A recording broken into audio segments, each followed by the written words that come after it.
പറയട്ടെ, കുല്ലു നഫ്സിൻ ദായിഖത്തുൽ മൗത്ത് വഇന്നമാ തുവഫൗന ഉജൂറകും യൗമൽ ഖിയാമ.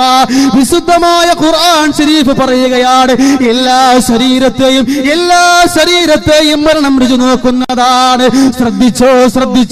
ശ്രദ്ധിച്ചു മനസ്സിലാക്കിയാലേ ഈ വിഷയം എന്താണെന്ന് മനസ്സിലാക്കാൻ കഴിയൂ. എന്താ ഖുർആൻ പറഞ്ഞത് പൊന്നുമോനെ? എല്ലാ ശരീരത്തെയും മരണം രുചി നോക്കുന്നതാണ്. പാവപ്പെട്ടവന്റേതാകട്ടെ, പണക്കാരന്റേതാകട്ടെ, കോടീശ്വരന്റേതാകട്ടെ, കറുത്തവന്റേതാകട്ടെ, വെളുത്തവന്റേതാകട്ടെ, ഏത് നാട്ടുകാരന്റേതാകട്ടെ, ഏത് രാഷ്ട്രക്കാരന്റേതാകട്ടെ, ഏതെല്ലാം മേഖലകളിലൂടെ ജീവിക്കുന്നവന്റേതാകട്ടെ, ഏത് രാഷ്ട്രീയ പ്രസ്ഥാനത്തിന്റെ പിന്നണി പ്രവർത്തകനായിക്കൊള്ളട്ടെ, എന്റെ പ്രിയപ്പെട്ട ചെറുപ്പക്കാരാ, ഏതെല്ലാം സിനിമാ തമ്പുരാക്കന്മാരുടെ പിറകെ പോയി സിന്ദാബാദ് വിളിക്കുന്ന ആവേശത്തോടു കൂടിയുള്ള ജീവിതമായിരുന്നാലേ, ഇസ്മായിൽ എന്ന പേര് മാറ്റിയില്ലേ, അഹമ്മദ് കബീർ എന്ന പേര് മാറ്റിയില്ലേ, പിന്നെ ചോദിക്കുന്നത് എന്താ?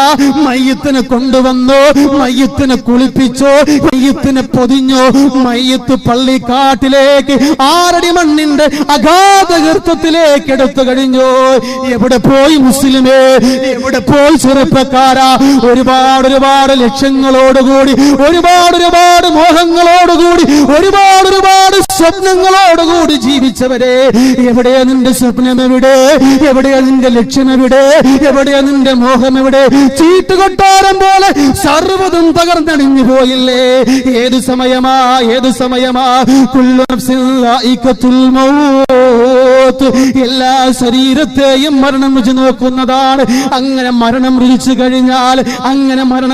കഴിഞ്ഞാൽ നിന്റെ പേര് മാറ്റിമറിക്കപ്പെട്ടുകൊണ്ട് നിനക്ക് നാമകരണം ചെയ്യപ്പെടുന്ന പേരെന്താ?